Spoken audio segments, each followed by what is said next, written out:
మసీదుల దగ్గర నుంచి మీకు ₹1 రాదు, చర్చిల దగ్గర నుంచి ₹1 రాదు రాష్ట్ర ప్రభుత్వానికి. కానీ హిందూ దేవాలయాల దగ్గర నుంచి మీకు ఇన్కమ్ అనేది జనరేట్ అవుతూ ఉంది దేవాదాయ ధర్మాదాయ శాఖ ద్వారా. నేనేమంటున్నానంటే దేవాదాయ ధర్మాదాయ శాఖకు సంబంధించినటువంటి డబ్బు ఏదైతే ఉందో ఆ డబ్బు అంతా కూడా మళ్ళీ హిందూ ధర్మానికే ఖర్చు పెట్టాలి. మరి మీకు ఇన్కమ్ జనరేట్ అవుతున్నది హిందూ దేవాలయాల దగ్గర నుంచి మీకు ఇన్కమ్ జనరేట్ అవుతూ ఉంది.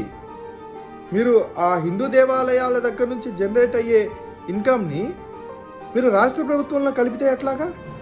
మీరు ఆ డబ్బుని మీరు ఏం చేయాలి?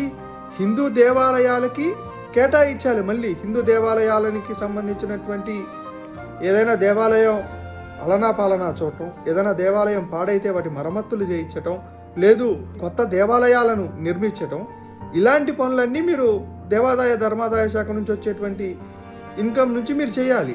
అంతేగాని మీరు దేవాదాయ ధర్మాదాయ శాఖ ఇన్కమ్ని తీసుకెళ్లి రాష్ట్ర ప్రభుత్వంలో కలిపితే ఎట్లాగా?